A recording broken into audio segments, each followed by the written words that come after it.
하나님의 말씀 봅니다. 마태복음 18장 3절입니다. 같이 읽습니다.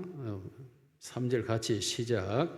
이르시되 진실로 너희에게 이르노니 너희가 돌이켜 어린 아이들과 같이 되지 아니하면 결단코 천국에 들어가지 못하리라. 아멘. 우리 옆 사람과 인사합니다. 사랑합니다. 축복합니다. 축복합니다. 당신이 최고입니다. 당신이 최고입니다. 최고입니다. 우리는 매일 아침 항상 사건에 대한 뉴스를 듣게 됩니다. 물론 신문도 매일 사건을 쏟아내고 있죠. 대부분 사람이 사람을 향하여 행한 일들입니다. 부정과 부패, 비리와 또한 여러 가지 사건들이 수없이 쏟아집니다. 여러분, 그런데 이러한 내용에 보면서 어떻게 사람이 이럴 수 있나라고 말할지 모르지만 대부분의 사람들이 그런 자리와 이치에 있지 않았기 때문일 뿐, 모든 사람이 그런 상황, 그런 신분, 그런 위치, 그런 현실에 직면하게 될 경우에 대체적으로 모든 사람들은 다 그런 일에 빠져드는 것을 우리가 부인할 수가 없습니다. 역사는 이러한 부정과 그리고 범죄에 대하여 끊임없이 근절과 단절을 시도해 왔고, 역사의 수많은 교육과 그리고 환경과 정치와 권력은 이 부분에 대해서 심혈을 기울여 왔습니다.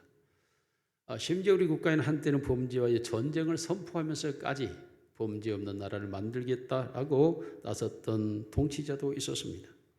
그럼에도 불구하고 사건과 사고는 연일 보도되고 있고 오늘도 어제도 내일도 쉬지 않고 반복되고 일어나고 있습니다. 단지 그러한 사건과 사고가 내게 임하지 않았다라는 것일 뿐 내 주변에서 우리 사회 속에서 우리 국가 속에서 세계 속에서 계속 일어나고 있는 것입니다. 왜 사람이 수없는 방법을 통해서 이것을 막으려고 노력하지만 이게 막아지지 않고 이게 없어지지 않을까? 심지어 우리 국가의 공무원 중에 가장 많은 공무원이 하나 경찰 공무원입니다. 15만 명의 공무원을 두고 있는 나라입니다. 그럼에도 불구하고 수많은 사건과 사고는 반복되고 안전사고는 연일 발생하고 있는 것입니다. 이러한 것들을 보면서 흉흉한 사건까지도 더 겹쳐지고 있죠. 묻지마, 폭행과 살인 등 또 파주의 4명이 앱으로 만나서 목을 졸라 죽이는 일들이 발생한 사고가 있을 때 여러분 그 가족과 형제와 친척들은 얼마나 충격에 쌓이게 될까요? 이러한 인간사에서 사람에게서 발생하는 이런 일들이 어떻게 사람에게서 이렇게 나올 수 있을까라고 말하지만 놀랍게도 그러한 사람이 또 그런 일을 저지르고 발생하게 됩니다. 다시 말하면 온 지구상에 가장 무섭고 파괴적인 요소가 하나 있다면 그것은 단 한 글자로 표현되는 것입니다. 그것은 바로 죄입니다. 모든 인간사의 공포 요인이 되는 것, 이 조그만 단어 하나 죄라고 하는 것이, 이 죄라고 하는 것을 우리는 쉽게 가볍게 여기거나 의식하지 않고 넘겨버리려고 합니다만은 그렇게 착한 사람에게도 이 죄가 작동하기 시작하면 한순간에 사나운 얼굴로 변합니다. 그렇게 얌전해 보인 사람 속에도 이 죄가 발생하고 발병하기 시작하게 되면 그 얌전한 사람이 순간 살인마가 되어지는 경우도 있습니다. 그러므로 수많은 악을 저지른 사람들의 부모들을 인터뷰해보면 우리 자식은 절대 그럴 리가 없다라고 말합니다.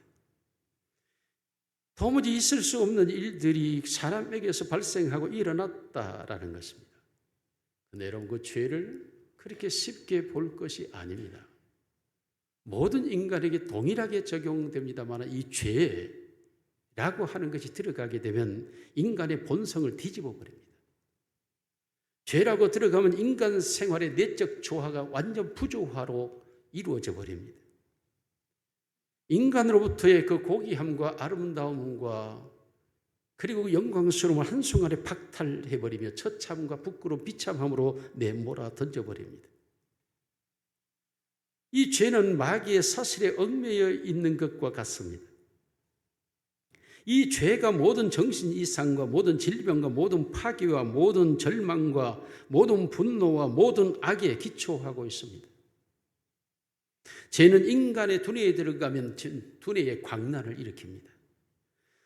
죄가 사람의 심장에 들어가면 독소를 먹은 것과 같습니다. 죄가 인간 속에 들어가면 바이러스가 온몸에 번진 것과 같은 결과를 가져옵니다. 성경은 철저하게 이 죄에 대하여 말하고 있고 이 죄는 반드시 치료돼야 된다라고 명령하며 이 죄를 반드시 이겨야 된다라고 말하고 있습니다. 마치 죄라고 하는 것이 사회적으로 발생하기 시작할 때는 광란한 태풍처럼 몰려오고 분화적인 화산처럼 폭발하는 것이고 정신병동에서 튀어나온 정신병자 같은 광인의 행동을 주저하지 않고 마치 죄의 세력들은 배회하는 깽단처럼 몰려다니고 먹이를 찾아 헤매는 사자처럼 그들은 먹잇감을 노리며 어둠 속에서 기다리고 있습니다. 여러분이 죄라고 하는 이것이 이 인간 속에 들어가게 되면 그 사회 속에서 어떤 형태로 나타나는가를 우리는 수없이 목도하고 경험하고 보고 있고 심지어 어쩌면 나도 어느 순간 그런 죄의 노예가 되었고 죄의 종이 되어 나도 생각지 않은 나의 죄 속에 내가 놓여 있었던 부끄러운 과거도 우리가 가지고 있습니다. 이 악의 죄가 뭉치게 되면 악의 세력을 형성하게 되고 이것은 마치 이 세상의 모든 물질기를 더럽혀버리는 더러운 물이 흘러가는 것과 같고 모든 도덕이 부패해버리게 되고 이러한 것들은 인생 전체를 함정에 내몰아버리고 마치 항해하는 배가 기다리고 있는 암초에 걸리는 것과 같은 이런 현상으로 개인과 가정과 사회와 국가가 이 죄의 악에 걸려버리게 되면 좌초돼 버립니다. 죄는 모든 행복을 파괴합니다. 죄는 모든 인간의 이해력을 깜깜함으로 만들어버립니다. 죄는 인간의 양심을 마비시켜버립니다. 죄는 인간의 심성을 고갈시켜버립니다. 모든 인간의 고민과 아픔을 다 만들어내는 것이 죄입니다. 죄는 최고급의 옷을 약속하면서 수위를 가져다 줍니다. 자유를 약속하고는 억압을 갖다 줍니다. 감노를 약속하고는 단쓴 집을 갖다 주고 비단을 약속하고는 헤어진 무명옷을 주는 것이 이 죄입니다. 역사의 장관 세월 속에 인간은 죄와의 싸움, 죄와의 전쟁을 끊임없이 해왔습니다만 죄를 이기지 못하고 있습니다. 모든 인간은 죄의 병에 눈이 멀어버렸고 그러므로 인간 스스로가 죄에서 탈출을 찾지만 탈출을 찾을 수가 없습니다. 이미 눈이 깜깜한 가운데 어두워져 버렸기 때문입니다. 그러므로 우리는 정신적인 혼란과 도덕적인 해이함, 그래서 모든 경건에 타락한 이러한 모습들은 죄가 그 속에서 작동하고 그를 주장하고 있기 때문입니다. 모든 사람들은 이 죄의 감옥에서 구출되기를 원하고 탈출하기를 원하고 그 죄의 세계에서 벗어나기를 원하지만 사실은 죄 안에서 아무것도 할 수가 없습니다. 죄의 꽁꽁 매인 노예가 되어버렸기 때문입니다. 이 죄에서 도무지 벗어날 수 있는 길은 없는가라고 말하지만 놀랍게도 인간은 이 죄와의 싸움에서 패배했습니다. 대초에 죄가 없을 때의 에덴 동산에서 마귀가 죄를 들고 아담을 찾아왔고 아담은 하나님과 같이 된다라고 하는 그 말 한마디에 그는 죄의 동참자가 되고 말았습니다. 그러므로 스스로가 죄인이 되었고 죄의 값은 사망이라는 저주를 받아 죽음에 이르게 되었고 인류는 오늘도 사망의 길을 걸어갈 수밖에 없는 존재가 되고 말았습니다. 모든 인간들은 그렇게 말합니다. 도대체 나는 누구인가? 나는 어떻게 해야 되는가? 무엇을 해야 되는가? 도대체 내가 왜 이러는가라고 자기 자신을 향하여 수없이 탄식을 반복하고 있지만은 그럼에도 불구하고 그 죄에서 벗어날 길을 찾지를 못합니다. 그러므로 모든 사람들은 자신의 본성과 행위에 의하여 죄인으로 정죄되어졌고 그 죄에서 고침받을 길이 없습니다. 그러므로 인간은 모두가 파괴적 동물의 형태를 가지고 있고 그래서 스스로가 사나운 일을 드러내며 말과 태도와 행동에서 공격적이며 결코 정의롭지 못하고 공의롭지 못한 모습을 가지고 살아가고 있습니다. 이러한 인간이 하나님에 의해서 창조되었다고 말하지만 하나님은 거룩하시고 공의로우신 하나님이셔서 하나님은 이러한 죄와 동행할 수가 없습니다. 그러므로 죄는 하나님으로부터 인간을 분리시킬 수밖에 없고 분열될 수밖에 없습니다. 하나님의 진노를 받는 영혼이 되어질 수밖에 없습니다.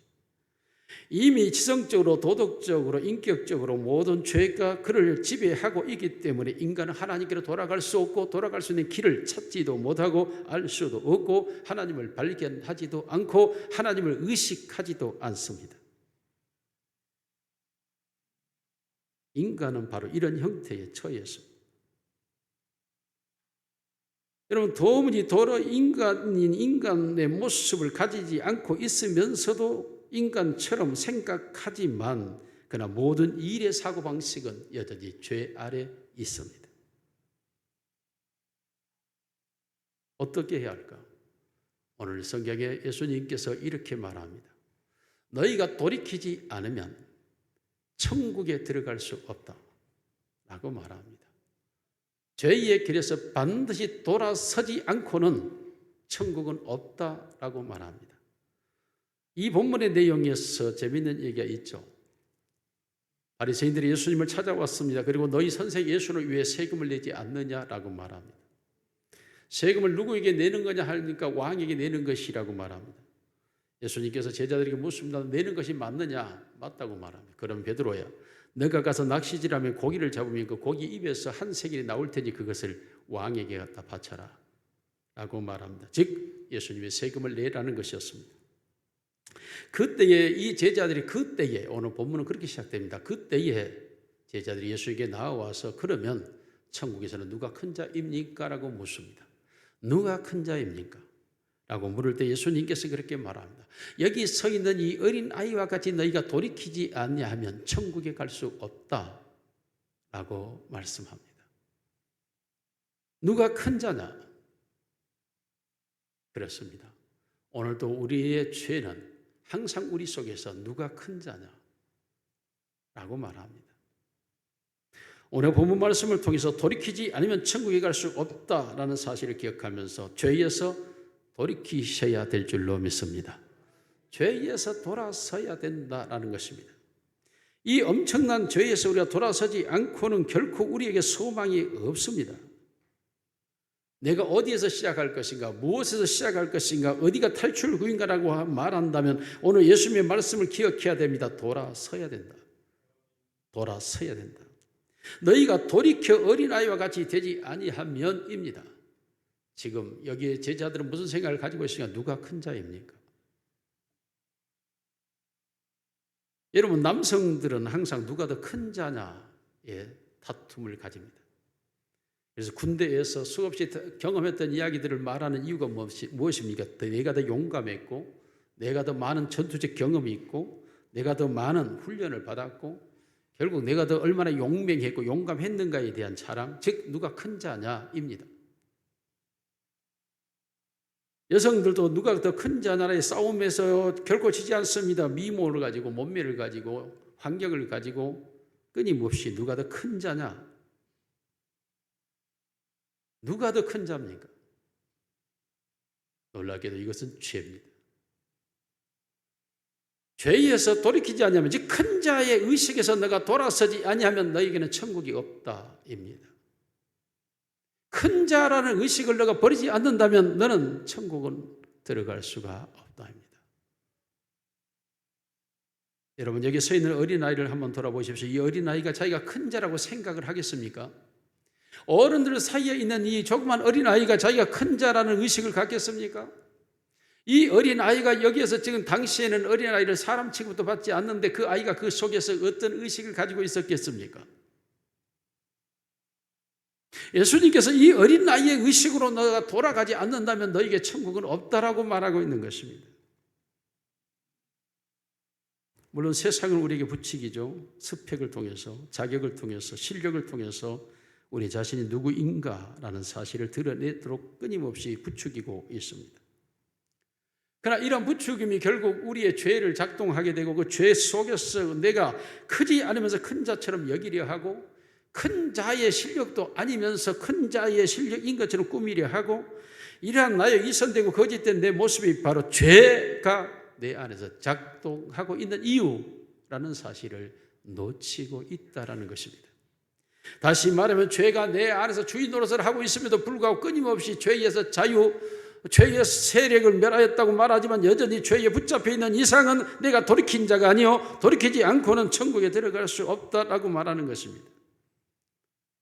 돌이킴이라고 하는 말을 우리는 회심 혹은 회개라는 단어로 사용을 합니다. 당신이 회개하였는가입니다. 회개하였는가라는 이 부분이 바로 개혁주의적 신앙의 가장 핵심 포인트이고 회개된 자인가에 대한 사실관계가 바로 내가 하나님과의 관계적 자녀인가를 증명할 수 있는 길이고 내가 회개되었는가가 바로 나의 본 정체성, 신앙의 정체성을 드러낼 수가 있는 것입니다. 회개하지 않고는 하나님의 나라에 들어갈 수가 없다. 돌이키지 않고는. 여러분, 우리가 하나의 착각은 여기서 정리를 하고 넘어갑니다. 우리가 회개했다고 하는 것이 마치 율법을 지키는 것이 회개다라고 생각하는데 아닙니다. 성경의 율법은 구체적으로 기록되어 있죠. 그럼 명백하게 그 율법은 명시적으로 글씨로 나누어져 있고 제시되어 있습니다. 그러므로 율법은 누구나 다 잘 압니다. 그런데 그 율법은 우리에게 세상의 죄를 치료하는 약으로 우리에게 하나님 주신 것이 아닙니다. 율법은 우리의 문제의 원인이 무엇인가를 말해주고 있는 것입니다. 율법은 성경은 우리가 알거니와 물론 율법이 말하는 바는 율법 아래 있는 자들에게 말하는 것이니 이는 모든 입을 막고 온 세상으로 하나님의 심판 아래 있게 하려 함이. 율법이라고 하는 것은 모든 사람이 하나님의 심판을 받을 자라는 것을 말해주는 것이다.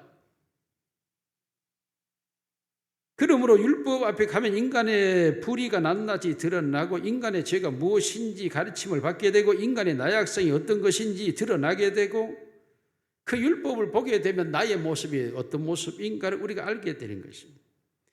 율법을 지킴으로 구원을 받는다라고 성경은 선언한 적이 없습니다. 그러면 그 율법의 기능이 무엇입니까? 로마서 3장 20절을 우리가 같이 읽어보면 그러므로 율법의 행위로 그의 앞에 의롭다 하심을 얻을 육체가 없나니 율법으로는 죄를 깨달음이라고 말합니다. 율법은 죄를 사하거나 죄를 용서하거나 죄를 없애는 도구나 능력이 아니고 우리의 죄가 무엇인지를 알게 하는 것이 바로 율법의 역할이라고 말하고 있는 것입니다. 율법은 우리가 그것이 죄다라고 정해주는 역할을 하는 것입니다. 다시 말하면 율법은 결코 우리를 정결케 하거나 우리를 거듭나게 하거나 우리를 거룩하게 하여 하나님의 사람으로 변화시킬 수 있다가 아닌 것입니다. 율법은 우리를 향하여 손가락질을 합니다. 그럴 뿐 우리를 용서하는 것이 아닙니다. 율법은 생명이 없습니다. 율법은 오직 죽음으로 안내할 뿐입니다. 그러므로 율법으로 우리가 회개했다. 그래서 네가 율법을 지킨다. 그 말 자체는 언어도도 아니고 모순입니다. 율법은 모든 사람이 죄를 범하였고 그러므로 모든 사람이 그 죄 아래 죽음에 이르렀다고 말합니다. 그러므로 율법은 우리가 죄인이요 죄 아래 죽는 존재라는 것을 말하는 것입니다. 그러므로 이 율법을 내가 지킴으로 내가 회개했다라고 말해서는 안 됩니다. 회개는 다른 의미입니다. 반드시 우리가 죄에서 돌아서는 것, 이게 회개인데 이걸 회심이라고 말하는데 반드시 죄에서 돌아서지 않고는 우리는 구원이 없고 하나님도 없고 하나님의 능력도 은혜도 기도의 응답도 없습니다. 여러분, 우리 기독교인들에 대한 발표 내용들이 요즘 나오죠. 새벽 기도를 하는 사람은 5%, 기도 생활 하는 사람은 5%, 그 교회 소속 교인의 5%라 그래요. 하나님의 말씀을 읽는 사람 7%, 이렇게 지금 통계표가 나와 있어요. 나와 있는데 보면 기가 막히죠. 다시 말하면 회개하지 않았다라는 의미예요. 회개하지 않았다. 죄에서 돌이키지 않았기 때문에 여전히 죄를 따라서 살아가고 있다는 거예요. 돌이켰다라고, 회개했다, 회심했다는 말은 돌아섰다라는 말인데 내가 돌아서지 않았다는 거예요. 하나님을 향하여 돌아서지 않고 여전히 나는 죄를 따라서 가고 있다는 거죠. 종교 생활하는 이유가 뭐냐? 죄를 충족시키기 위해서. 죄가 내 안에서 요구하는 탐욕을 만족시키고, 죄가 내 속에서 요구하는 나의 소원을 이루어주고, 죄가 내 안에서 말하고 있는 그것들을 성취하기 위해서 교회에 나오고, 불교에도 가고, 절 앞에 절을도 하고, 유교도 가고, 어디도 가고, 제사도 지내고, 기독교인들도 똑같은 그런 종교인의 한 부류로 전락하고 있다라는 것입니다. 다른 말로 말하면 회개하지 않았다는 거예요. 돌이키지 않았다는 거예요. 교회를 수십 년 다녔는데도 돌이키지 않았다는 겁니다. 회개하지 않았다는 거예요. 여전히 이 세상을 너는 사랑치 말라고 말하고 있지만 세상을 사랑하고 있는 거죠. 이 세상의 정욕과 안목의 정욕과 이생의 자랑을 따르지 말라고 하지만 여전히 그것을 따라가고 있다는 거죠. 돌이키지 않고는, 죄에서 돌아서지 않고는 천국은 없습니다. 두 번째로, 그러면 돌이킴의 과정이란 무엇입니까? 돌이킴의 과정이라고 하는 것은 우리들 사회생활에서 우리가 늘 볼 수 있는 거예요. 생소하지가 않아요. 이 회개, 돌아섰다, 전향했다라는 이런 표현들이. 세일즈맨이 세일을 하면서 사람을 상대하여 소비자의 마음을 그가 취급하는 상품으로 그 마음을 돌이켜내는 것, 이게 세일즈맨이 하는 일이죠. 그리할 때 그 물품을 구입하게 만들잖아요. 우리가 TV를 보지만 항상 그 TV에 나오는 광고 업체가 무엇을 합니까? 소비자들의 관심을 이 상품에서 저 상품으로 끌어내는 것, 이것이 광고의 목적 아닙니까? 우리가 북한에서 남한으로 넘어온 사람들이 전향했다라고 말하죠. 북한의 공산주의 이념을 따르던 자가 자유민주주의 이념으로 내 사상과 내 의식을 전향했다라고 말하지 않습니까? 그러므로 우리가 이전에 지향하고 있었던 것을 버리고 새로운 것으로 내가 돌아섰을 때 이것을 전향, 회개, 회심, 돌이킴이라고 말하는 것입니다. 그러므로 이게 돌아섰다라는 것은 내 마음이 바뀌어졌다라고 말하고 내 관심이 바뀌어졌다라는, 내 의식이 바뀌어졌다라는 말이죠. 이것을 종교적 용어로 말하면 뉘우쳤다, 깨달았다, 회개했다, 거듭났다, 그리고 증인이 되었다, 은혜를 받았다, 신앙심을 가졌다, 확신을 얻었다, 이런 말로 표현되는 것이 바로 전향, 돌이킴이라는 의미입니다. 다시 말하면 우리의 회심의 형태는 여러 가지가 있죠. 그 사람의 환경과 기질에 따라서 돌이킴이 즉각적으로 순식간에 일어나는 사람도 있고, 서서히 변화되는 사람도 있고, 심리적 감수적 상태에 따라서 놀랍게 표현적인 변화를 표현하는 사람도 있고, 그렇지 못한 가운데서 숨은 변화를 일으키는 사람도 있고, 생활 양식에 따라서 어떤 사람은 급변하는 사람도 있고, 어떤 사람은 말없이 바뀌어져가는 사람도 있죠. 이런 변화의 형태는 다양하게 일어납니다만은 그러나 반드시 일어나야 된다는 거예요. 이러한 변화, 우리의 마음에 큰 변화가 일어날 때에 그러한 전향적인 변화라고 하는 것은 여러 상황에서 발생을 합니다. 어떤 사람의 생활에 큰 갈등을 경험할 때 일어날 수도 있고, 자신의 모든 가치관이 무너져 버렸을 때, 새로운 가치를 찾지 못할 때 그 가치를 찾는 과정에서 생겨날 수도 있고, 큰 실망 속에 좌절과 또한 낙심 속에 빠져 있을 때 새로운 의식이 회복되어질 수도 있고, 또한 내가 가지고 있었던 주의와 관심이 완전히 사라져 버렸을 때, 사랑의 대상을 잃어버렸을 때, 배신을 경험하였을 때 등등 인간이 경험할 수 없는 놀라운 새로운 일들을 경험할 때, 충격적인 상황이 왔을 때,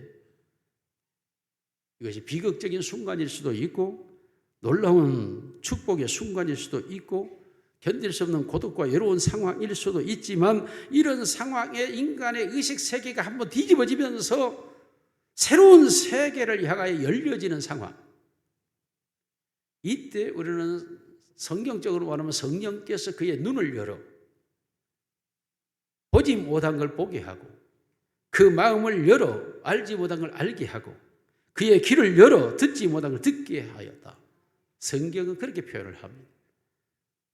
내 의식이 평상시 속에 살아왔던 그런 나르시즘 속에 있었던 존재인 내가 어느 순간에 어떤 것에 의해서 확실하게 내가 바뀌어져 버리는데 도무지 이것을 무엇을 표현할 수가 없죠. 이때 분명한 것은 하나님만이 유일한 나의 힘이요, 나의 의지요, 나의 근원이요, 나의 생명이요, 나의 유일한 사랑의 대상이요, 내가 의지할 자이시요, 유일하게 교제하고 사귈 수 있는 분이라고 하는 하나님에 대한 전 의식의 회복, 이것이 바로 회심의 형태인 것입니다. 하나님에 대한 전적인 의존이 일어나는 상태.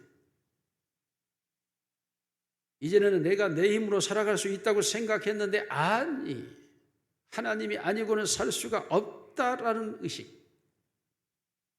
내 마음대로 할 수 있었는데 아니, 이제는 하나님의 뜻대로라는 의식. 나를 위하여, 아니 하나님을 위하여 라는 회복.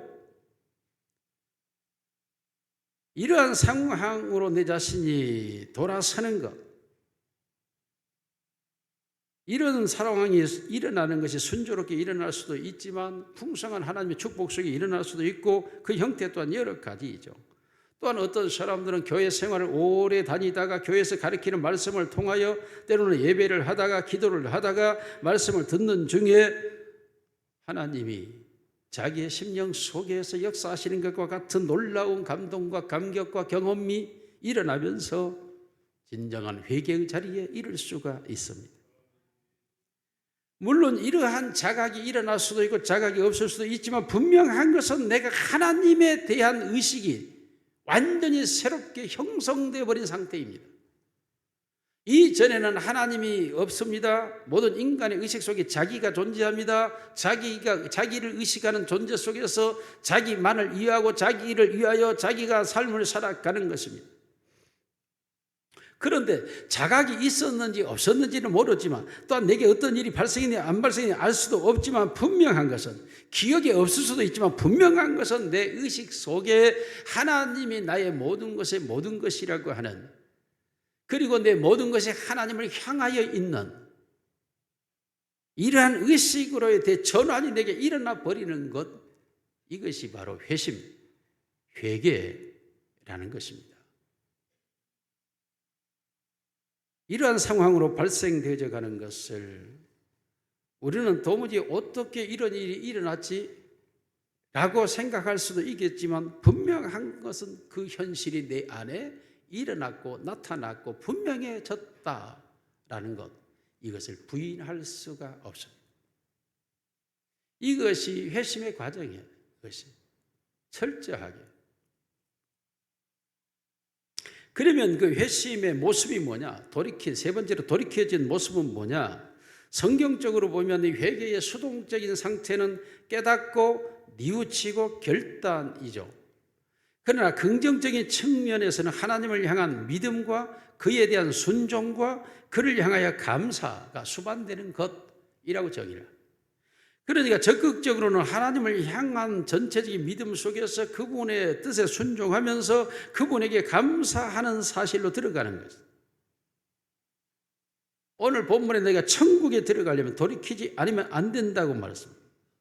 여러분, 이것은 우리가 생각하거나 우리가 말하는 것이 아니라 하나님이신 예수님께서 분명하게 선언적으로 말씀하고 있습니다. 돌이켜 어린아이와 같이 되지 아니하면입니다. 지금 이 어른들 속에 있는 이 어린아이의 의식은 어떤 의식일까요? 그런 어른들만 바라보고 있는 의식이죠. 그 속에서 자기가 큰 자, 내가 더 나은 자, 이런 의식이 존재하겠습니까? 여러분, 이러한 우리의 변화는 이성적으로만의 변화가 아닙니다. 이성과 감정과 의지가 온전한 변화를 일으켜서 내 생각과 내 감성과 내 의지가 전적으로 하나님을 향하여 나아가는 내 모습, 아니 내 전 존재가 오직 하나님을 향하여 있는 나를 발견하게 되는 것입니다. 우리가 흔히 지적으로만 그리스도에게 전향한 사람들이 있습니다. 물론 이들은 예수님에 대하여 많은 것을 알고 많이 배웠고 많이 들었고 그리고 성경을 믿는다고 말하고 자기 자신도 거듭났다고 말할지 모릅니다. 그러나 요한복음 2장 23절 25절 같이 읽습니다. 시작.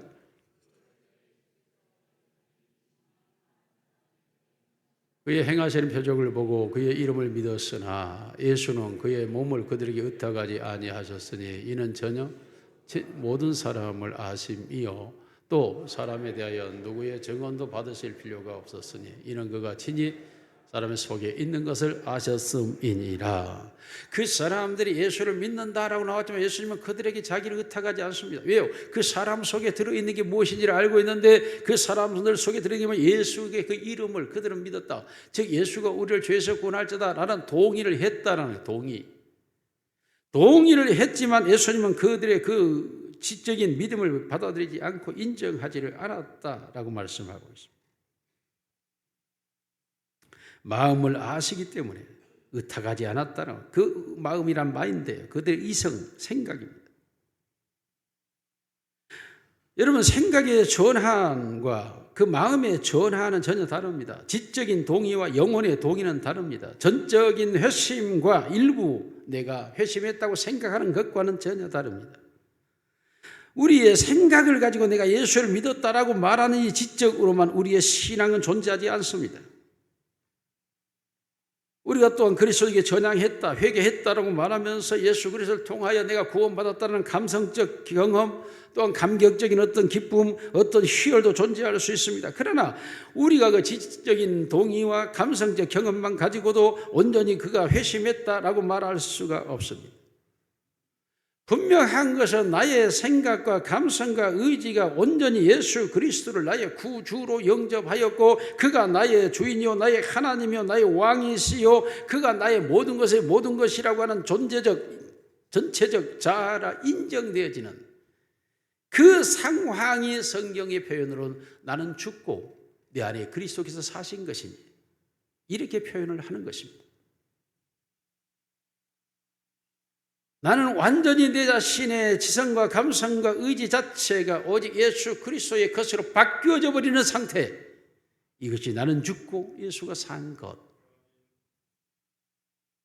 그러므로 우리가 신앙을 생각하면서 지적 동의와 감성의 동의만 가지고 되지 않습니다.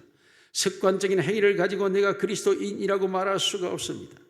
반드시 회심은 분명한 것이 예수 그리스도의 십자가의 밑으로 나아가는 게 우선되고 그 밑으로 나아가서 성경이 말하고 있는 내가 죄인이라는 사실이 너무나 명약관화해지고 그 죄를 철저하게 저주받을 죄임을 알고 토해내고 고백하고 그러므로 그 죄를 용서하시는 주님을 믿는 믿음으로 이제까지 내가 추구하며 살았던 물질과 명예와 그리고 권력과 어떤 자신에 대한 모든 것들을 다 배설물로 버리고 예수 그리스도를 이제 경험하는 것이 최고의 지식인 줄로 알고 그 예수 그리스도만을 나의 자랑으로 삼고 예수 그리스도를 나의 주인으로 나의 왕으로 영접해 드리고 물론 성령은 이러한 사람을 거듭나게 했다, 다시 태어나게 했다라고 말함으로써 내 인생이 완전히 눈과 귀와 마음이 새로워져 버리는 이제까지 살아왔던 나의 삶의 모든 의식과 방식과 형태가 바뀌어져 버리는 이 상황으로 돌아서 버리는 것, 이것을 회개, 돌이킴, 어린아이와 같이 됨이라고 말씀하고 있는 것입니다. 여러분 이건 매우 단순한 진리예요. 매우 단순합니다. 여러분 우리의 삶 속에서 우리가 그런 경험들을 하지 않습니까? 우리의 부모가 내가 선택한 것이 아니라 부모에게 태어났고 성장하면서 내 부모라고 하는 사실을 확신하지 않습니까? 내가 태어나면서 내가 내 부모라는 사실에서 확신해서 벗어나 본 적이 있습니까? 내 부모가 나를 매를 때렸다고 해서 내가 부모가 아니라고 의심한 적이 있습니까? 내 부모가 나의 부모라는 사실, 나를 낳으시고 나를 길러주신 그 부모에 대하여 우리가 회의를 해본 적이 있습니까? 그 확신은 바뀌어지지 않습니다. 변하지도 않습니다. 우리가 성장하는 과정 속에서 배우자를 만나죠. 배우자와 결혼을 하지 않으면 내 아내와 내 남편한 사이에 바뀌어진 적이 있습니까? 이와 같은 우리의 마음에 어떤 사실에 대한 확신이 들어왔을 때 그 확신은 바뀌어지지가 않습니다. 물론 이혼을 하고 별거를 한다 할지라도 그 사람이 내 아내였다는 사실은 바뀌어지지 않지 않습니까? 이와 같이 우리가 거듭났고 하나님을 아버지로 예수님을 나의 구주로 영접했다고 하는 이 사실은 내가 어려서 눈을 떠 내 부모가 내 부모라는 사실을 확신한 것과 내가 배우자와 결혼하여 저 사람이 내 아내라는 사실을 내 남편이라는 사실을 확신하는 것과 동일하게 하나님이 나의 아버지요 예수가 나의 구주요 나의 왕이라는 사실에 대한 이 확신은 흔들림이 없고 바뀌어지지도 않는 너무나도 단순한 사실, 현실로 내게 다가오는 것입니다. 이것이 회개입니다. 이것이 돌이킴입니다. 여러분, 이 사실에 대하여 보다 분명하게 우리가 회개했는가를 자각하기 위한 하나의 방법이 있습니다. 그래서 우리가 회개하고 사는 것이 여전히 하늘을 지붕 삼고 땅을 우리가 바닥으로 삼고 살아가고 있습니다. 여전히 직장 생활합니다. 여전히 가정 생활합니다. 여전히 먹고 마시며 삽니다. 우리의 삶의 일상생활은 전혀 바뀌어진 것이 없습니다. 물론 교회를 다니는 것 하나가 바뀌어져 있겠죠. 그럼에도 불구하고 이 모든 것이 단 하나도 변함없는 삶을 그대로 사는 단 하나가 내 의식 속에서 바뀌어져 있습니다. 그래서 무엇입니까? 이유입니다. 내가 직장 생활을 하는 이유가 내가 생존을 위하여 직장 생활을 했습니다. 그러나 이제 하나가 바뀌어집니다. 무엇입니까? 내가 직장 생활을 하는 이유가 생존을 위해서가 아니라 예수 그리스도를 위하여. 내가 잠을 잡니다. 내 육체의 피곤을 회복하고 내 육체를 사랑하기 때문에 쉬어주기 위해서 잠을 잤던 나이지만 동일하게 잠을 자지만 아닙니다. 내가 에너지를 회복하여 주의 일을 해야 하므로. 내가 음식을 먹습니다. 동일하게 먹으러 가고 먹습니다. 그러나 이제는 식욕을 따라 먹지 않습니다. 미각을 따라 먹지 않습니다. 내가 먹어야 될 이유는 내 몸을 건강하게 보존하여 주를 섬기기 위하여. 이유가 바꿔진 것입니다. 이유가. 모든 일상생활이 동일하게 반복되고 있고 동일하게 진행되고 있습니다만 내 속에 이유가 분명합니다. 주를 위하여, 주를 위하여, 주를 위하여. 할렐루야. 주를 위하여. 여러분, 제가 제 몸이 지금까지 주님께서 쓰임받고 사용되는 이유 중에 하나가 무엇입니까? 그렇습니다. 주를 위하여 먹고 살기 때문에 그렇습니다. 주를 위하여 먹기 때문에. 저는 맛을 위해서 먹지 않습니다. 여러분, 제가 언젠가 얘기했죠. 라면 하나를 먹어봤는데 얼마나 맛이 있었는지 또 먹고 싶고 또 먹고 싶고 그래도 먹질 않습니다. 어제는 짜장면에 유혹이 있었습니다. 얼마나 제가 먹고 싶은지 아십니까? 짜장면을. 짜장면의 그 맛과 추억이 이 속에 얼마나 가득 배어있는지 아십니까? 어려서 짜장면을 얼마나 맛있게 먹었는지. 겨울에는 짬뽕이 얼마나 맛있었는지. 그런데도 짬뽕을 안 먹고 겨울을 지나고 짜장면을 안 먹습니다. 이유는 하나입니다. 내가 하나님의 말씀을 증거하는 데 있어서 여러 가지 내 몸에 부작용이 있기 때문에 그렇게 살아온 지가 벌써 33살 때부터 시작했으니까 그때 여름에 수박을 먹지 아니하고 찬물을 마시지 아니하고 얼마나 수박이 먹고 싶겠습니까? 안 먹고 주를 위하여 내 몸이 드려져야 된다고 하는 한 가지 이유 때문에 먹고 싶은 걸 먹지 않고 내 몸에 맞는다는 것을 먹으면서 살아가고 살아오고 있는 것입니다. 여러분, 우리 자신들이 진심으로 회심했다고 하는 것의 명확한 이유입니다. 내가 잠을 자고 먹고 마시고 살아가는 모든 삶의 존재 이유는 오직 주를 위하여 하나님을 위하여 내가 돈을 벌고 시험에 합격해야 되고 모든 것도 다 하죠. 그러나 그 모든 것이 다 주를 위하여. 이게 회심한 그리스도인들. 이전에는 육신의 정욕을 따랐고 탐욕이 있었습니다. 교양을 다듬기 위하여 모든 걸 갖추고 지식을 배우고 돈을 벌고 재주를 연마하고 그렇게 살아왔습니다. 그러나 이제는 그러한 것들이 목적이 아닙니다. 그러한 것들을 하죠. 교양을 닦고 지식을 습득하고 돈을 벌고 여러 가지 하죠. 그러나 그 모든 것들을 하는 이유가 단 하나입니다. 하나님의 영광을 위하여. 내 의식의 전부가 하나님을 위하여라고, 내 존재가 살아가는 삶의 이유가, 살아있어야 될 이유가, 하고 있는 이유가 주를 위하여 하나님의 영광을 위하여라는 그 이유가 분명하다면 나는 돌이킨 자요, 회개한 자요, 천국 백성인 줄로 믿습니다.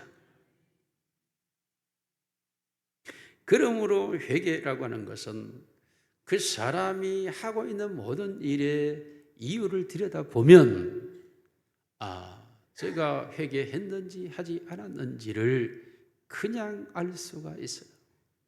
이유가 뭐냐라고 던져보면 답은 그냥 나오게 되어 있습니다. 진실로 예수님께서 너희가 어린아이와 같이 돌이키지 아니하면 하나님의 나라에 들어갈 수 없다고 말합니다.